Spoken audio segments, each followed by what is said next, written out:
Hello friends, तो इस episode की शुरुआत में हम देखते हैं कि सभी की न्यू ईयर की छुट्टियां शुरू होने वाली, इसीलिए सभी अपना सामान पैक कर रहे थे घर जाने के लिए। वो की एक दोस्त कहती है कि वो हमेशा छुट्टियों का वेट करती है, लेकिन अब उसे अच्छा नहीं लग रहा क्योंकि अब सभी अलग होने वाले थे। वहीं सभी लड़के भी अपना सामान पैक कर रहे थे, जिसके बाद जब वो सिंह और तोंग जा ही रहे थे कि वहाँ पर याओ आ जाता है और तोंग से कहता है कि उन दोनों का फ्लाइट साथ है तो वो साथ में जा सकते हैं। तोंग जिंग की तरफ देखती है क्योंकि उसे पता था जरूर उसने ही उसे बताया होगा, लेकिन तोंग यहाँ गुस्सा नहीं होती और याओ के साथ चली जाती है। जिसके बाद वो और जिंग भी अपने अपने रास्ते चले जाते हैं। जिसके बाद वो अपनी फैमिली से मिलती है। वहीं तोंग भी अपनी मॉम से मिलकर खुश होती है। घर में आने पर वो उसके डैड को उसके एक अंकल के साथ देखती है जो उससे कहते हैं कि वो ग्रेजुएशन के बाद बाहर जाना चाहती है, लेकिन तोंग का चेहरा देखकर पता चलता है कि वो नहीं जाना चाहती थी। इसके बाद हम एक सुपरमार्केट में वांग को उसकी मॉम के साथ देखते हैं।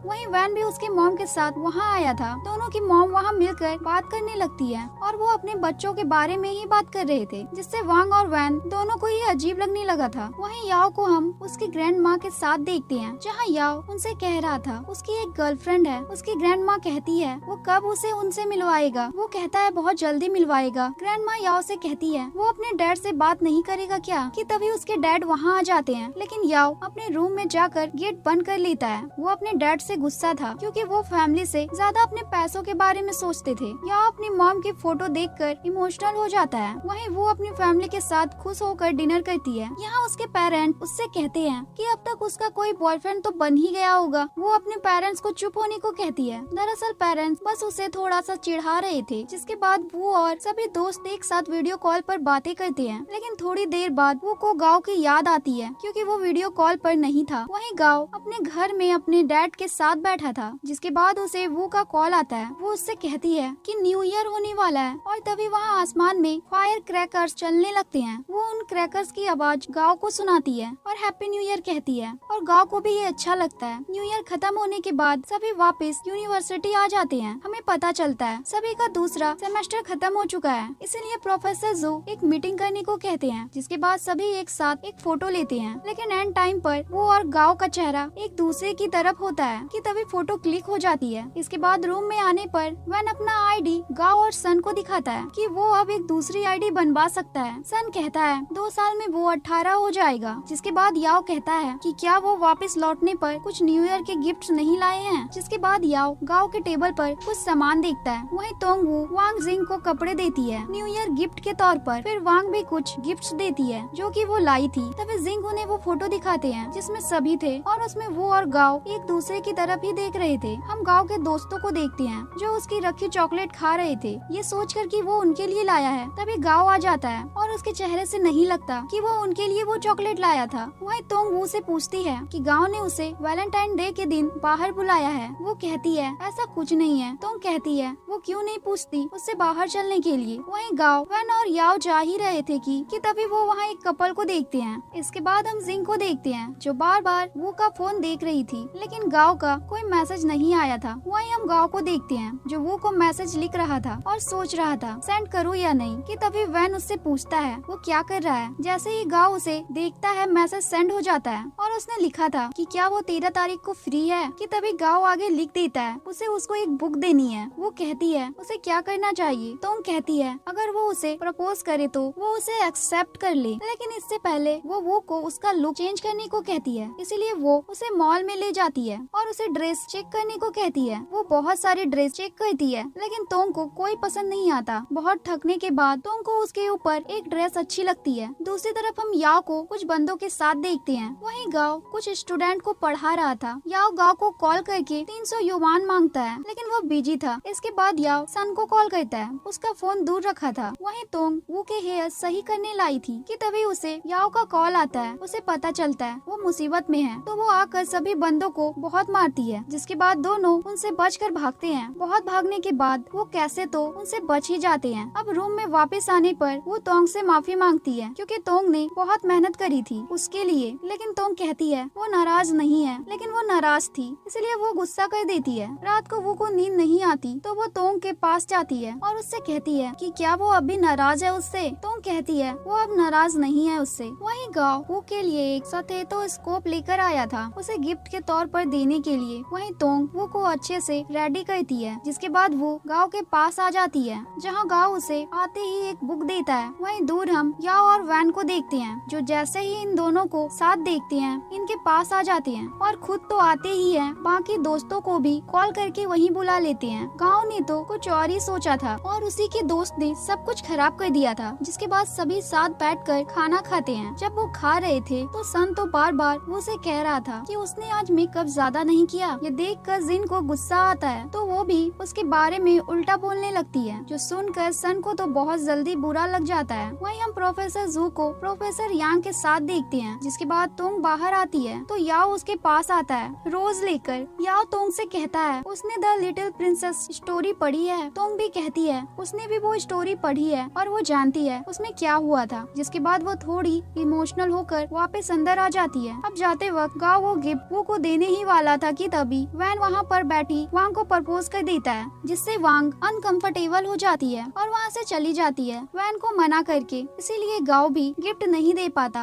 अब नेक्स्ट डे वैलेंटाइन डे था और जब वो और उसकी दोस्त जा ही रही थी कि तभी वो एक पत्थर को किक करती है, जिसकी वजह से एक लड़की गिरने वाली थी। उसका बॉयफ्रेंड उसे रोमांटिक तरीके से पकड़ लेता है। वहीं हम गाओ और बाकी दोस्तों को देखते हैं, जहाँ सन याओ और वैन को सैड होने से मना करता है। गाओ बस उन्हें देख रहा था। वहीं क्लास में जू सभी को चॉकलेट खाने को देते हैं। जिसके बाद वो लड़कों से कहते हैं वो एक बार रनिंग करे, उन्हें अच्छा लगेगा। रनिंग के बाद वो गाओ को दूर से देखती है। क्लास में आने पर याओ दूर से तोंग को देखता है और वांग याओ को देखती है, क्योंकि वो उसे जो पसंद करती थी। इसके बाद वांग जब नूडल्स ले रही थी तो उसका कार्ड नहीं चल रहा था। तभी याओ उसे देखता है तो उसकी मदद कर देता है। जिसके बाद दोनों एक साथ बैठकर नूडल्स खाते हैं, जहाँ वांग को भी अच्छा लगता है याओ को उसके पास बैठा देखकर। इसके बाद जब वांग उसके रूम में आती है तो तोंग उससे कहती है कि उसे वैन पसंद करता है, लेकिन वांग कहती है कि वो उसे पसंद नहीं करती, वो बस दोस्त है। नेक्स्ट डे क्लास में प्रोफेसर यांग आकर सभी को बताते हैं कि जिन 2 स्टूडेंट के सबसे ज्यादा मार्क्स आएंगे उन्हें प्रोफेसर गाओ के साथ काम करने का मौका मिलेगा। जिसे सुनकर वो तो बहुत खुश हो जाती है। जाते वक्त फिर से वैन वांग को कुछ गिफ्ट देता है। इसमें वो वैन की मदद कर रही थी। इसके बाद जब याओ रूम में था वो गाओ को परेशान करने ही वाला था, लेकिन गाओ उनसे कहता है उसे क्या काम है। तो वो लोग वैन को परेशान करने लगते हैं और उससे कहते हैं कि उसे ब्रेस्ट कैंसर है, क्योंकि उन्हें उसकी इन्फॉर्मेशन है। जिससे वैन भी काफी डर जाता है और इसके बारे में और ज्यादा पढ़ने लगता है। लेकिन उसे पता चलता है कि याओ और सन ने उसे बेवकूफ बनाया है। इसके बाद क्लास में जू पढ़ रहे थे कि कई लोगों को लगता है जिनका दिमाग जितना तेज होगा वो उतना ही भारी होगा, लेकिन ऐसा नहीं है। जिसके बाद जब सभी बाहर बैठे थे वहाँ सन ज्यादा बोल रहा था, जो जिंग को अच्छा नहीं लगता। तो वो सन को उसका फ्यूचर और उसके बारे में बताती है और कहती है कि उसे लड़कियां छोड़कर चली जाती हैं और उसकी जिंदगी में प्यार नहीं है। सन कहता है ये तो सच है। तभी जिन उसका नाम बदलने को कहती है और उसका नाम चांग लियो रखती है। सभी उसे इसी नाम से बुलाते हैं। इसके बाद सभी को हम ड्रामा क्लास में देखते हैं, जिसमें वहाँ की जो सीनियर थी वो म्यूजिक स्टार्ट करती है। तो एक लड़की कहती है वो तो बहुत पुराना है। तो सीनियर उसे चुप होने को कहती है और ये लड़की वही थी जिसने सीसी को रुलाया था। इसके बाद सीनियर वहाँ ड्रामा की हीरोइन के लिए लाइन्स सुनती है, जिसमें तोंग काफी अच्छा करती है। उसकी लाइन्स पूरी होती ही है याओ हीरो की लाइन भी बोल देता है। दरअसल ये यहाँ पर रोमियो और जूलियट की लव स्टोरी दिखाने वाले थे। सीनियर यहाँ पर हीरो गाओ को चुनती है, तो वो कहता है कि उन्हें याओ को चुनना चाहिए, वो अच्छा रोल करेगा। जिसके लिए सीनियर मान जाती है। तभी अचानक वहाँ पर तेज लाइट और म्यूजिक चेन लगाता है, जिसे जल्दी से वो बंद करती है। जिसके बाद सीनियर उसके ऊपर गुस्सा करती है। उन्हें मनाने के लिए वो वॉशरूम में भी चली जाती है और फाइनली वो मान जाती है। इसके बाद जब सभी वापस आते हैं तो वो कहती है कि क्या वो अच्छी नहीं दिखती।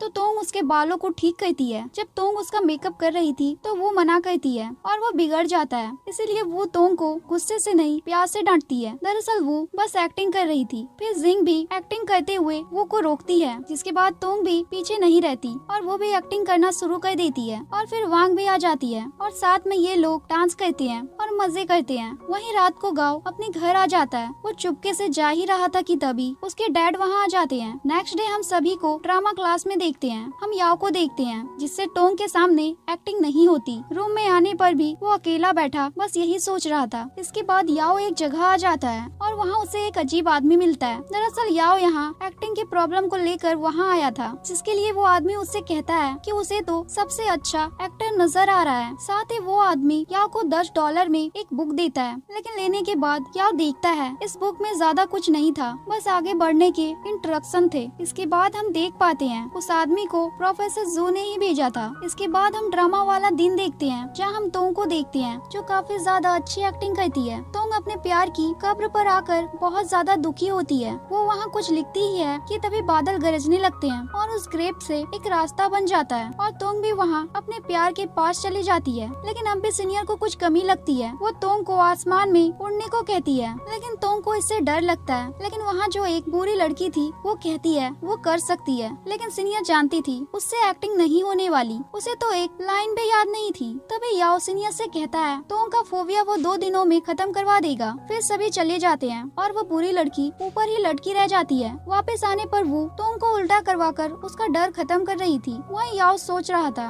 वो कैसे तोंग का डर खत्म करेगा, क्योंकि वो उसे डॉक्टर के पास नहीं ले जा सकता था। वहीं वो बुरी लड़की तोंग से आकर कहती है उससे नहीं होगा, वो ये रोल छोड़ दे। जिन उसे बाहर भेज देती है। नेक्स्ट डे वो तोंग को जगाती है क्योंकि उसे याओ के साथ कहीं जाना था। उसे उसका डर जो खत्म करना था। याओ तो अम्यूजमेंट पार्क ले आया था। वो और बाकी सब ब्रेकफास्ट करते हैं। वहीं याओ और तोंग रोलर कोस्टर पर मजे करते हैं, जहाँ शुरू में तो तोंग डरती है, लेकिन फिर याओ को देखकर वो डरना कम कर देती है। जिसके बाद याओ तोंग को एक एयर बैलून में भी बैठाता है। ऊपर जाने पर याओ तोंग को नीचे देखने को कहता है। तोंग को डर लग रहा था। ऐसे ही वो बलून कभी नीचे और कभी ऊपर जाता आता रहता था। इसके बाद दोनों एक नाव वाले झूले पर भी बैठते हैं, जहाँ तोंग को डर लगता है तो याओ उसकी आंखों के पास अपना हाथ लाता है, जिससे तोंग का डर खत्म सा हो जाता है। वो उसे देखने लगती है। हम वैन को देखते हैं जो एक सवाल के लिए असली डॉक्टर के पास पहुंच गया था, लेकिन डॉक्टर उससे कहता है कि अभी उसे मरीजों को देखना है। वो उसे शाम को कैफेटेरिया में मिल सकते हैं। वहीं याओ तोंग से कहता है कि क्या वो अब पहले से ठीक है। तोंग कहती है हाँ। जिसके बाद दोनों कुछ अलग अलग गेम्स भी खेलते हैं। ऐसे दोनों को रात हो जाती है। तोंग पेरिस हिल को देखकर कहती है उसे वहाँ जाना है। याओ कहता है उसे डर लगा तो वो ऊपर क्या करेगी। तोंग कहती है वो वहाँ जाना चाहती है, चाहे उसे डर ही क्यों न लगे। तोंग अकेले जा ही रही थी। वो याओ से उसका टेडी मांगती है और जैसे ही याओ पास आता है तोंग उसका हाथ पकड़कर अंदर ले आती है और कहती है वो चाहती है वो भी उसके साथ चले। जिसके बाद दोनों उसके अंदर बहुत ऊंचाई तक जाते हैं। रात को वो एक जगह खड़ी ही थी कि तोंग वहाँ आ जाती है। उसके हाथ में टेडी था। वो के पूछने पर वो कहती है वो उसका है। यहाँ तोंग बहुत खुश लग रही थी। तोंग के जाने पर हमें एक फ्लैशबैक दिखाया जाता है, जहाँ वो वैन से पूछ रही थी आखिर गाँव आजकल दिखता क्यों नहीं है। तो वैन ने कहा था कि शायद तोंग और उसके बीच कुछ चल रहा है, इसीलिए वो मन में कहती है उसे अब बात करनी होगी। और इसी के साथ ये एपिसोड यहाँ खत्म हो जाता है।